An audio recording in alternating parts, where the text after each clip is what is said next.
Boa noite, estamos de volta da Igreja Assembleia de Deus, Ministério de Deus conosco. Quero trazer uma palavra aqui para você esta noite sobre Páscoa, morte ou libertação. Eu quero tomar como base um versículo, mas a leitura bíblica está no livro de Êxodo, capítulo 12, versículo de número 1 até o versículo de número 51. Mas eu quero tomar como base esta noite o versículo de número 11, que diz assim: assim, pois, ou comereis os vossos lombos cingidos, os vossos sapatos nos pés e o vosso cajado nas mãos, e o comereis apressadamente. Esta é a Páscoa do Senhor. Muito bem, eu disse para você, eu vou estar falando sobre Páscoa aqui no meu esboço e trazendo uma palavra de Deus às pessoas. Gosto muito de falar baseado biblicamente, para que nós possamos ter argumento em que nós estamos falando, tanto o ponto histórico de Israel e da Páscoa, como o ponto teológico e espiritual da inspiração divina, que é a palavra de Deus. Então vamos aqui. A mesma noite da morte para os egípcios, a mesma noite que era a morte para os egípcios, foi a noite de libertação para os judeus, para os hebreus. Para uns, os juízos, para outros, a salvação. Entendemos aqui a diferença entre o juízo e o livramento, a morte e a vida, a condenação e a salvação. Foi o sangue do Cordeiro. A única coisa que podia livrar do livramento era o sangue do Cordeiro. Israel estava debaixo do chicote do carrasco. Chicote egípcios, era rechaçado, vilipendiado de todas as maneiras, não apenas com as costas debaixo dos chicotes, mas também com os pés no barro e as mãos calejadas do trabalho. Eram 430 anos de amarga escravidão, sem liberdade de ter uma casa, sem liberdade de fazer festas nupciais dos seus jovens, dos seus filhos e da sua família. Entendemos aqui então, Deus ouve o clamor do seu povo e envia o seu mensageiro com uma mensagem expressa a Faraó: deixa o meu povo ir, deixa o meu povo ir. Estou falando sobre Páscoa, mas esse contexto histórico, eu não poderia entrar em um assunto da Páscoa sem entrar no contexto histórico do povo que provocou essa ação de Deus. Faraó endureceu o coração e oprimiu ainda mais o povo de Deus.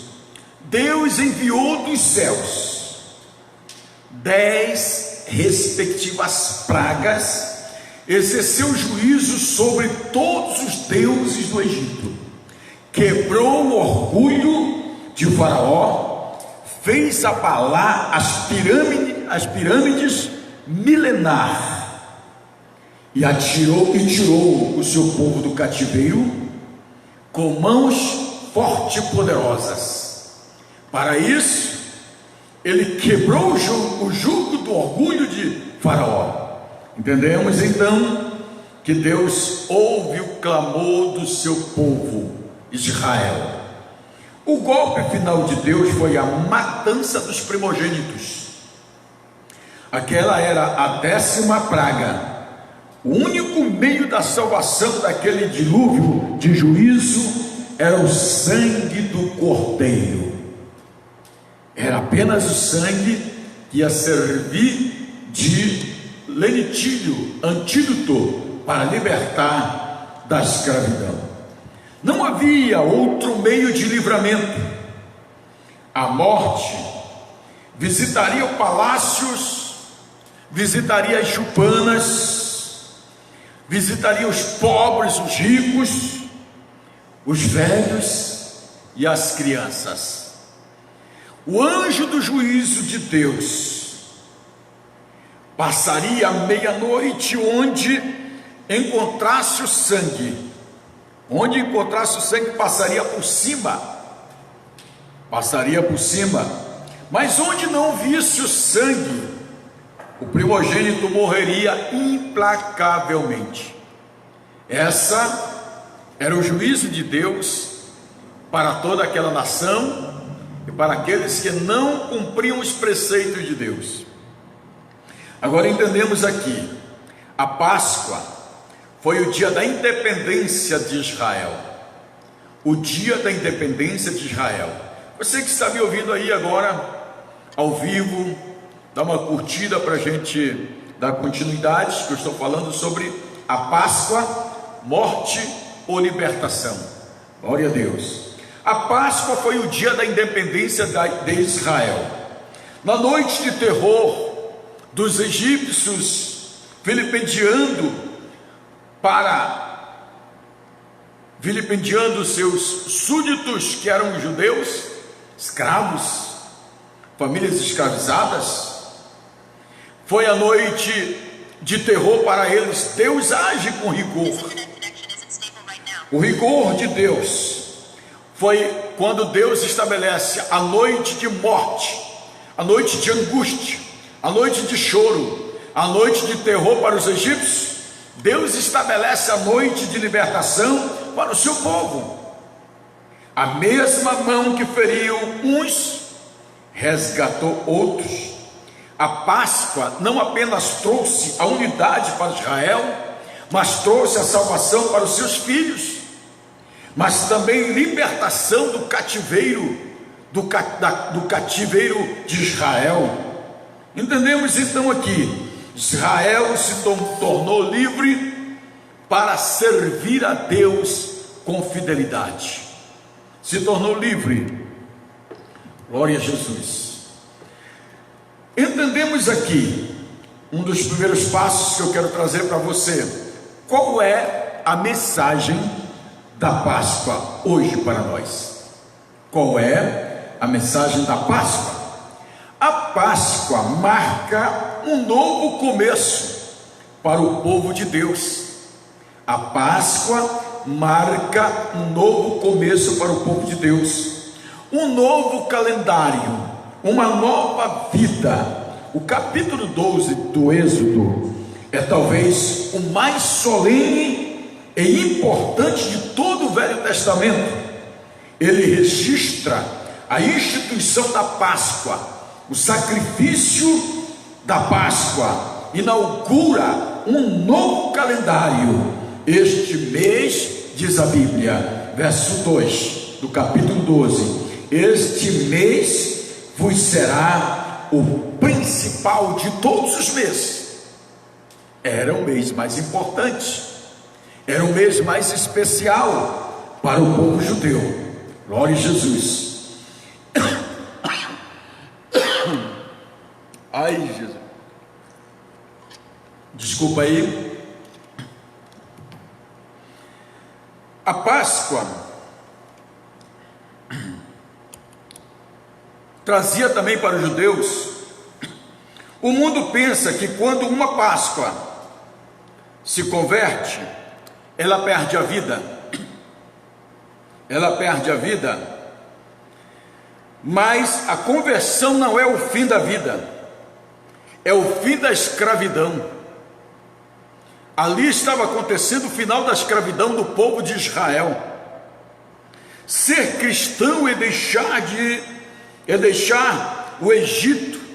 Ser cristão é deixar o Egito e começar a caminhar como um ser livre rumo a Canaã celestial. Ser cristão é isso, largar o Egito. Não está ligado ao Egito. Nós não podemos servir a dois senhores. Não podemos servir a Deus e o mundo. Não podemos ser crente e ter um pouquinho lá dos gentios, dos incrédulos, de macumbeiro, feiticeiro, pai de santo, mãe de santo, guru, beberrão de cachaça, prostituto. Não. Ser cristão é deixar o Egito, seguir o Cordeiro que nos estabeleceu sangue para a libertação. Glória a Deus. A Páscoa foi o começo de uma nova vida. A Páscoa foi o começo de uma nova vida. Até então Israel não era uma nação, era uma família de escravos, era uma geração de escravos, trabalhadores, feitores de tijolos, construtores de pirâmides e de grandes palácios, homens com habilidade nas mãos, agricultores, pastores de gados. Mas então, agora livre, redimido, este povo torna-se o povo separado de Deus. Glória a Jesus. A Páscoa nos mostra um novo começo, um novo calendário, um novo compromisso, uma nova jornada e um novo destino, a Canaã celestial. Glória a Deus. Então vamos prosseguindo aqui. Segundo ponto da Páscoa, a Páscoa revela o projeto de Deus na redenção da família. Hoje as famílias estão aqui em casa, nas suas casas, todas na sexta-feira santa. Jesus, como no dia de hoje, foi sepultado, já está no seio da sepultura, vai passar esta noite, vai passar amanhã, o dia sábado, passa a noite do sábado para o domingo, e no domingo de manhã ele ressuscita de entre os mortos, pelo calendário judaico. Aí entendemos então, a família precisa celebrar a Páscoa, a família precisa toda estar debaixo do sangue do Cordeiro. Verso 7, a família toda precisava se alimentar do Cordeiro. É toda a família, pai, mãe, filhos, genro, noras, netos, sogro, sogra, a família completa precisa comer do Cordeiro. Hoje as famílias estão divididas. Hoje o pai é crente, a mãe não é. O pai e a mãe é crente, os filhos não são. Por isso estão debaixo de uma maldição, porque não estão se alimentando da mesma comida, do mesmo sangue, da mesma palavra, do mesmo Senhor, do mesmo Deus, da mesma fé, da carne do Cordeiro. Glória a Jesus. A família toda precisava celebrar este memorial na sua geração futura. O que você está deixando de legado para a sua família futura? A família precisava deixar esse legado. Nós fomos os dinossauros, os fundadores deste memorial da Páscoa, do memorial pascal. Deus nos deu o privilégio de estarmos nesse memorial, de sermos os patriarcas, os primeiros a deixar esse legado à minha família, na minha geração. Muitas famílias estão deixando o seu legado: culto doméstico, ler a Bíblia, jejuar, orar, ir para a igreja no culto de doutrina, respeitar a hierarquia eclesiástica e a hierarquia paternal. Hoje não tem mais respeito não, acabou tudo, porque faltou repassar esse legado pascal para as famílias. A família toda precisava ter o compromisso de ensinar seus filhos sobre o significado da Páscoa. Toda a família precisa saber falar sobre o significado da Páscoa. A família toda obedeceu essa ordenança divina. todos os judeus, todos, passaram esse legado para os seus filhos. E se hoje brasileiros e as demais nações, como eu ministrei ontem sobre as 70 semanas de Daniel, que o que faz a igreja não é os judeus, o que faz a igreja são várias nações compradas e lavadas com sangue do Cordeiro. Nós não éramos judeus, mas através de Cristo Jesus, judeu, comprou-nos com seu sangue, e hoje nós fazemos parte deste legado pascal. Aleluia! A salvação da família exige a diligência dos pais. A salvação das famílias exige a diligência dos pais. Poderiam os pais deixarem seus primogênitos fora da casa naquela noite do juízo? Será que você deixaria seu filho desolado fora de casa porque simplesmente ele não faz parte do teu contexto religioso? Poderiam os pais negligenciar a ordem de Deus de sacrificar o cordeiro e passar o seu sangue nas vegas das portas? Certamente nenhuma família dos hebreus descansou até ver todos os seus filhos debaixo do sangue. Todos precisavam estar debaixo do sangue. Toda a casa precisava ter nas vegas das portas o sangue do cordeiro, e dentro comendo cordeiro com ervas amargas e pão sem fermento. Glória a Deus. Entendemos aqui, a salvação da família exige confiança plena na palavra de Deus. Primeiro a parte que eu disse, a família precisa celebrar a Páscoa. Precisa celebrar a Páscoa juntos. Segundo lugar, a salvação da família exige diligência dos pais. E em terceiro lugar, a salvação da família exige confiança plena na palavra de Deus. Então entendemos. Imagine se um pai dissesse, que diz assim: nós não cremos nessa religião que exige derramamento de sangue. Não vamos matar o cordeiro. Não vamos sujar nossas portas com sangue. Não acreditamos nessa superstição. Será que muitos pais falariam naquela época? Claro que não. Sabes por quê? Porque eles tinham intimidade com o Deus de Abraão.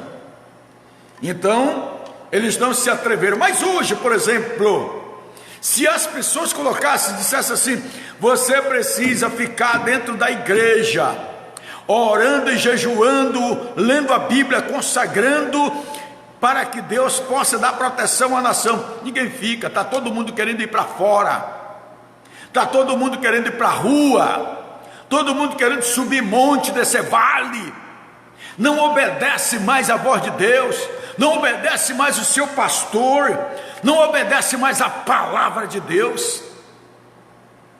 Se assim tivessem feitos, como eu li, enfrentariam o inevitável juízo de Deus. Deus faz exatamente o que avisou, como avisou, quando avisou. O juízo não foi sem alerta.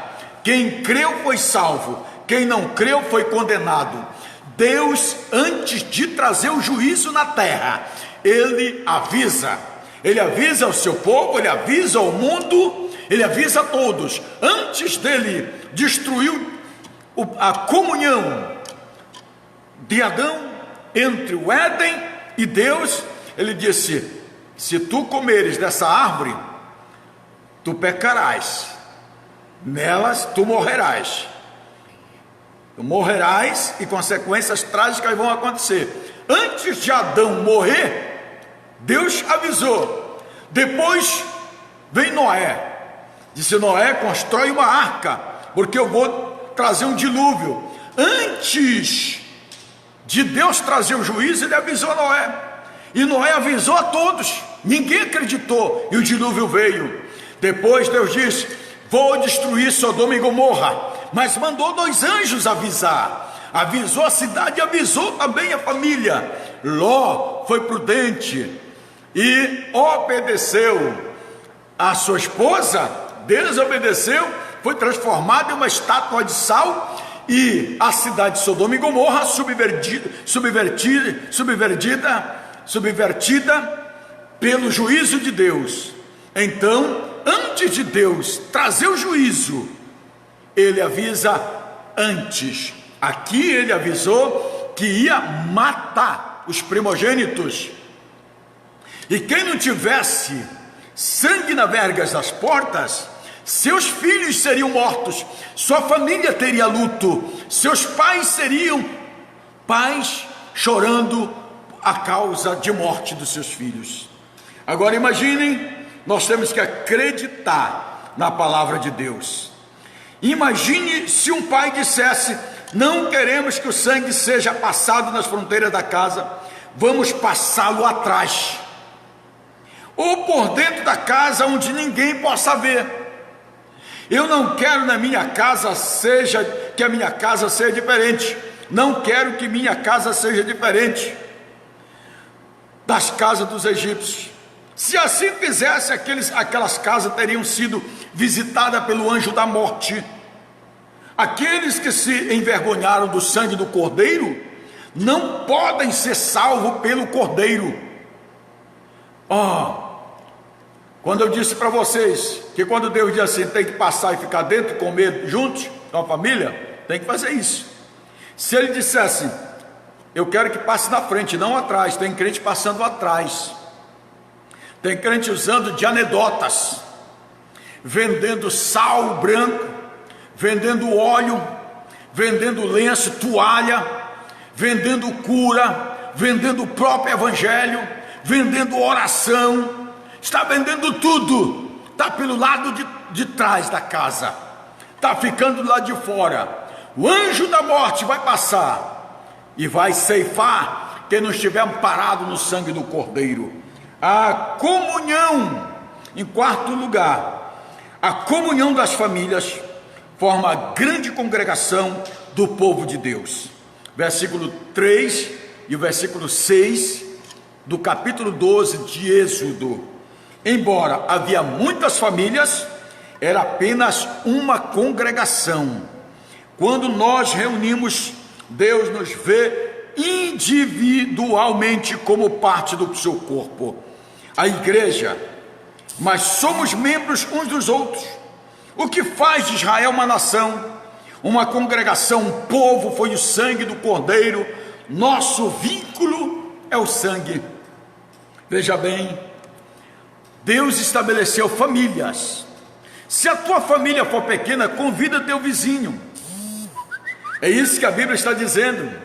Se a tua família for pequena, convida o teu vizinho para entrar na tua casa e comer do cordeiro contigo. Você não vai comer o cordeiro sozinho. Você precisa comer o cordeiro que está na sua casa com teus filhos, com genros, nora, sogra, sogro e os teus vizinhos. Maravilha, hein? E glória a Jesus. A Páscoa mostra que Deus salva o seu povo através do cordeiro que foi morto. A Páscoa mostra que Deus salva o seu povo através do cordeiro que foi morto. O cordeiro da Páscoa é o cordeiro divinamente apontado. Versículo 3 e o versículo 4 do capítulo 12 do Êxodo. A pergunta, voltando lá atrás um pouquinho, que Isaac faz a Abraão: onde está o cordeiro? Introduziu um dos principais temas no Velho Testamento, enquanto o povo aguardava o Messias. A pergunta foi respondida finalmente por João Batista: eis o Cordeiro de Deus que tira o pecado do homem. Ou melhor, eis o Cordeiro de Deus que tira o pecado do mundo. Glória a Deus. João 1:29. Entendemos aqui, Filipe disse para o eunuco que vinha lendo o livro do profeta Isaías, do capítulo 53, que o cordeiro era Cristo, Quando ele pergunta: entendes tu o que lês? Ele diz: como posso entender se não tem quem me explique? Ele parou a carruagem, Filipe embarcou e disse: ele fala aqui do Cordeiro que era Jesus, do Cordeiro que era Jesus. Atos capítulo 8, versículo de número 35. Paulo disse para a igreja de Corinto que Cristo é o nosso Cordeiro Pascal. Capítulo 5 de 1 Coríntios, versículo 7. Pedro disse que fomos remidos pelo precioso sangue, como de um cordeiro sem defeito e sem mácula, o sangue do Cordeiro de Deus, que tira o pecado do homem. 1 Pedro capítulo de número 1, versículo 18 a 20. Não foste resgatado da vossa vã maneira de viver, não com coisas corruptíveis, como tradição que recebemos dos nossos pais, mas nós fomos resgatados pelo sangue de Jesus Cristo, que nos purifica de todo o pecado. Entendemos? João vê no céu Jesus e é apresentado como Cordeiro que foi morto antes da fundação do mundo, mas está vivo pelos séculos dos séculos. Apocalipse capítulo 5, versículo de número 6. Jesus é o Cordeiro suficiente para uma Páscoa. Antigamente, cada família matava um cordeiro e levava para si com a sua família e comia. Hoje, um cordeiro, um único cordeiro, o cordeiro que tira o pecado do homem e o cordeiro que tira o pecado do mundo. Se todas as famílias se reunirem e começarem a se alimentar de Cristo, todas as famílias serão redimidas pelo sangue desse Cordeiro. Glória a Jesus. O Cordeiro da Páscoa é o Cordeiro sem defeito. O Cordeiro da Páscoa é o Cordeiro sem defeito. Jesus é o Cordeiro perfeito. Ele é o Filho amado do Pai, em que o Pai tem todo o seu prazer. Ele foi obediente até morte de cruz.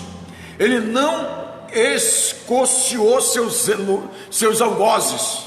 Ele não vilipendiou os seus algozes, mas como ovelha muda, foi para a cruz e intercedeu pelos pecadores e transgressores. Você faria isto? Obrigado que você está me curtindo, obrigado. Entendemos então, ele não conheceu o pecado, esse Cordeiro. O Cordeiro de Deus não conheceu o pecado, segundo Coríntios capítulo 5, versículo de número 21. Ele não cometeu pecado também, nem dolo algum se achou na sua boca. 1 Pedro capítulo 2, versículo 22. Ele se manifestou para tirar o pecado e nele não existe pecado. 1 João capítulo de número 3, versículo 5. Até seu traidor, até o homem que o traiu, disse que ele era inocente. O Cordeiro da Páscoa é o Cordeiro morto. Êxodo capítulo 12, versículo 6 e 7, versículo 12 e 13, versículo 21 e 24. Não é a vida do Cordeiro que salva, não. Cordeiro vivo não salva ninguém, mas já é o começo. Não é o exemplo do Cordeiro que redime, não é a presença do Cordeiro na família que livra da morte. O Cordeiro tinha que ser morto. O Cordeiro, se você está guardando o Cordeiro vivo lá no cantinho da sua casa, tem que matar o Cordeiro para poder ser ressuscitado. Glória a Deus. É a morte de Cristo que nos trouxe a salvação. Sem o derramamento de sangue não há remissão de pecados. Hebreus capítulo 9, versículo de número 22. Algumas pessoas dizem que admiram a vida, o exemplo, os ensinos de Jesus. Outros põem sua confiança nos milagres de Jesus, mas ninguém é salvo pelos ensinos de Jesus. mas sim pelo seu sangue. É a morte de Cristo que nos trouxe a salvação. É a morte de Cristo que nos trouxe a salvação. Mateus capítulo 20, versículo 28, ele veio para dar a sua vida em resgate de muitos. Em Mateus capítulo 26, versículo 28, ele é o sangue da nova aliança que foi derramado para a remissão dos vossos pecados. Aleluia. Apocalipse capítulo 5, 9 diz: foste morto, e com o teu sangue compraste para Deus os que procedem de toda tribo, língua, povos e nações. Jesus foi o nosso substituto. Ele morreu em nosso lugar. Sua morte foi vicária. O que é a palavra vicário, pastor Emmanuel? Substituto. Ele morreu em substituição de mim e de você. Ele morreu a nossa morte. Deus fez cair sobre ele a nossa iniquidade de nós todos. O inocente morreu pelo pecado. O cordeiro da Páscoa é o cordeiro do sangue aplicado. Verso 7 do capítulo 12 do livro do Êxodo, versículo 12, versículo 13, 21, 23 e o versículo 24. Você lê lá na sua casa. Não basta saber que o cordeiro foi morto. Não é também o sangue do cordeiro que livra do juízo. Não é também o sangue do cordeiro que livra do juízo, mas o sangue do cordeiro aplicado. O sangue sem objetivo de efeito nenhum ele terá. Ele tem que ter, o sangue do cordeiro tem que ter um objetivo, tem que ser aplicado na vida, na casa, na família. Entenderam? Ontem eu falava da igreja professante e da igreja verdadeira que vai ser arrebatada.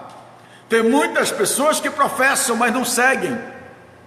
E eu hoje estou falando sobre a Páscoa.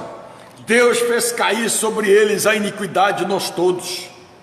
Veja bem, o sangue desse cordeiro aplicado tem poder para nos libertar. Deus disse: quando eu vier, ou quando eu vir, quando eu enxergar o sangue nas vergas das portas, passarei por sobre vós.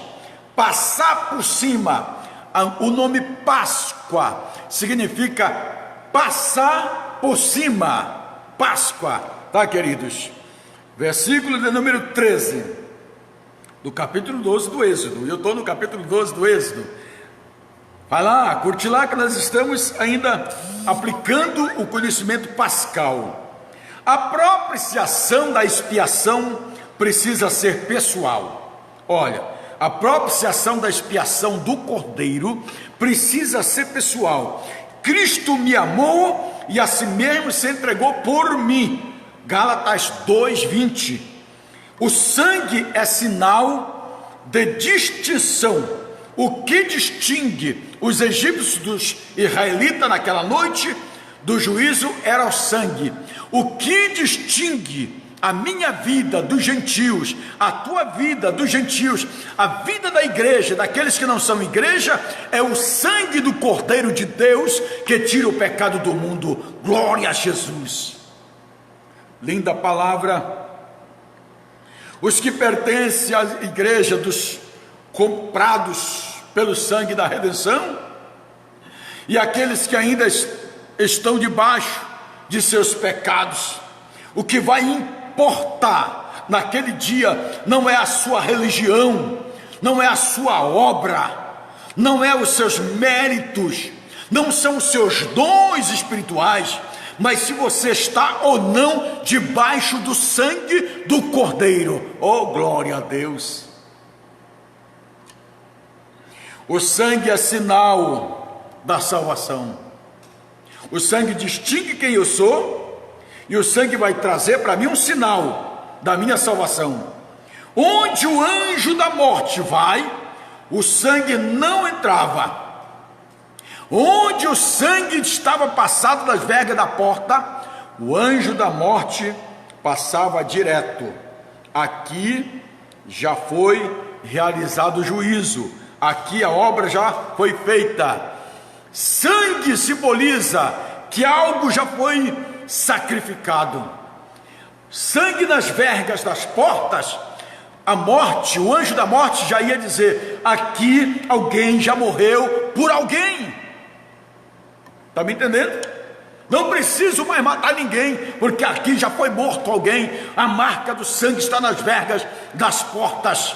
Alguém já se sacrificou, já está no altar. Altar é lugar de sacrifício, altar é lugar de morrer, de dar a sua vida. Glória a Jesus.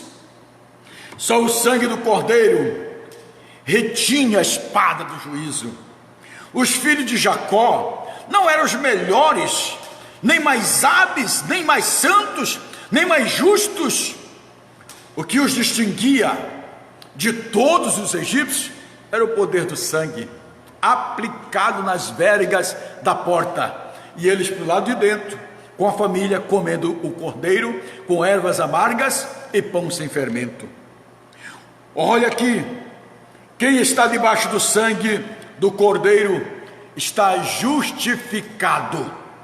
Por isso que Paulo diz: justificado pela fé temos paz com Deus, através desse cordeiro, que ele quer dizer, através de Jesus Cristo nosso Senhor. Aleluia. Somos justificados. Agora já não há mais nenhuma condenação para aqueles que estão em Cristo Jesus, que não andam segundo a morte, mas segundo o Espírito, porque o Espírito de vida em Cristo Jesus já me libertou da lei do pecado e da morte. Glória a Deus. O sangue é sinal de segurança. O sangue é sinal de segurança. O centro do cristianismo é a cruz, e o significado da cruz é a substituição. Quem era para ser crucificado naquela cruz era eu e você, mas Jesus disse: para aí, tira esse moço daí, eu vim para morrer na cruz por ele, eu vim substituir ele, trazer uma morte vicária. Ele carregou nossos pecados em seu próprio corpo, o castigo que estava sobre nós caiu sobre ele. Olha aqui, no sangue de Cristo temos segurança, temos perdão, temos purificação. Só o sangue de Jesus Cristo é que faz essa transformação na nossa vida. Quinto lugar, o cordeiro da Páscoa é o cordeiro sustentador. Para se caminhar rumo à terra da promessa, precisava comer o cordeiro. Versículo 8 até o versículo 9. Tomar mais uma águazinha aqui. Nós continuarmos. Eu sei que um estudo desse é muito chato, que é muito longo, mas eu quero que você tenha mais um pouco de paciência, porque eu gosto de ensinar. Glória a Deus. O cordeiro da Páscoa é o cordeiro sustentador, que alimenta. Aqueles que são salvos pelo sangue do cordeiro alimentam-se do cordeiro. O sangue nos livra do cativeiro e da morte. O sangue nos livra do cativeiro e da morte, o sangue do cordeiro. Agora, o cordeiro nos sustenta para a caminhada rumo à Canaã celestial. O sangue estava trazendo segurança, libertação, livre do cativeiros. Os judeus estavam dentro, o sangue estava do lado de fora, os judeus estavam do lado de dentro. O cordeiro estava assado, sendo comido em família, com ervas amargas e pão sem fermento, sapato nos pés, cajado nas mãos, comendo apressadamente para sair. Olha aqui, sair para onde, pastor Emmanuel? Para Canaã, a terra que mana leite e mel, a terra da promessa para o seu povo. O conteúdo da refeição, eu quero ser muito explícito aqui a você. O conteúdo da refeição que eu já tenho falado aqui, verso 8: a refeição da Páscoa era feita do cordeiro assado, ervas amargas e pão sem fermento. Vou estar dizendo o significado de cada conteúdo dessa alimentação. O cordeiro assado no fogo. O nosso cordeiro sofreu na cruz o fogo da justiça de Deus. Cristo foi ferido, Cristo foi moído na cruz do Calvário, para alimentar toda a posteridade genealógica. Ele tomou sobre si as nossas enfermidades. Como cordeiro mudo, ele foi para o matadouro, mas não abriu a sua boca. Então, esse cordeiro era comido com ervas amargas. Até hoje a gente come alface. Falam do sofrimento que deixaram o Egito e das provas que teriam pela frente. O Egito, o sofrimento que eles deixaram no Egito, suas costas marcadas pelos látigos, sua família marcada psicologicamente pelo sofrimento, pelas humilhações, pelos látigos, pela falta de amor, de cordialidade. Eles estavam marcados, aquela amargura estava dentro dele. Deixaram no Egito, glória a Deus.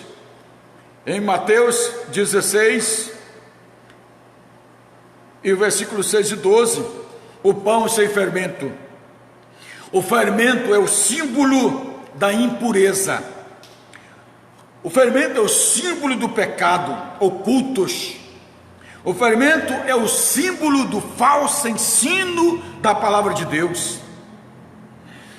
Os hipócritas, a vida pecaminosa, a maneira de participar da refeição, precisamos entender essa questão, que o fermento, nós não podemos fazer festa com fermento velho, não, mas nós precisamos fazer com o vínculo da paz, precisamos fazer com fermento novo, que é a graça, o sangue do Cordeiro. Como nós deveríamos comer? De que maneira poderíamos participar desta refeição? Verso 11: a Páscoa precisa ser comida com pressa. Com pressa. Era hora de sair do Egito. Prontidão para marchar. Lombos cingidos, sandálias nos pés, cajados nas mãos, comê-lo-eis à pressa. Deus tem pressa de você sair do Egito. Faraó quis deter o povo de Deus. Satanás ainda está querendo deter muitos cristãos, muitas famílias no pecado, na mentira, na prostituição, na idolatria, no mundo político do engano. Sai do Egito, come o cordeiro em casa com tua família, come apressado, calçados, cajado nas mãos, porque Canaã te espera. Canaã em pecado não é Canaã. Se você vai herdar a terra da promessa com dúbia personalidade, com engano, com mentira, com iniquidade, não é a terra que Deus estabeleceu para você. A terra que Deus estabeleceu para o seu povo é uma terra de pessoas que obedeceram a sua palavra e fizeram sacrifícios como ele mandou. Sirvam a Deus no Egito, mesmo sendo escravos. Sirvam a Deus. Fiquem perto. Olha que era que o faraó queria. Não vão não. Se vocês vão oferecer um sacrifício para o seu Deus, sirva aqui no Egito mesmo, adore aqui no Egito. Aqui tem lugar para você adorar. Fiquem aqui perto de mim. Fiquem os seus jovens. Fiquem os seus rebanhos também. Moisés, profeta de Deus, líder, não negociou O Egito não é lugar para o povo de Deus permanecer e nem adorar a Deus. Glória a Deus. O Cordeiro da Páscoa é o Cordeiro vivo. Aleluia. Apocalipse capítulo 1, versículo 18. Ele diz: eis que foi morto, mas eu estou vivo, e tenho nas minhas mãos a chave do inferno e a chave da morte. Esse é o meu Cordeiro, o Cordeiro que veio para nos alimentar. Aleluia. O Apocalipse nos aponta o Cordeiro de Deus como aquele que está vivo, que está no trono, que reina, aquele diante do que todo joelho se dobrará e toda língua confessará que Jesus Cristo é Senhor, para a glória de Deus o Pai. Aleluia. Olha aqui, o Apocalipse nos aponta o Cordeiro que tem 7 chifres, onipotência, que tem 7 olhos, onisciência, o Cordeiro que voltará para julgar as nações, poder, tem poder, onipotente, onipresença e onisciência, ele tem essas autoridades. A Páscoa é um memorial a ser perpetuado, a fim que as nossas gerações conheçam a salvação de Deus. Conte para a sua futura geração o que Deus fez por você. Glória a Deus. Foi embora a energia aqui. O que Deus fez por você. Vamos interromper um pouco aqui.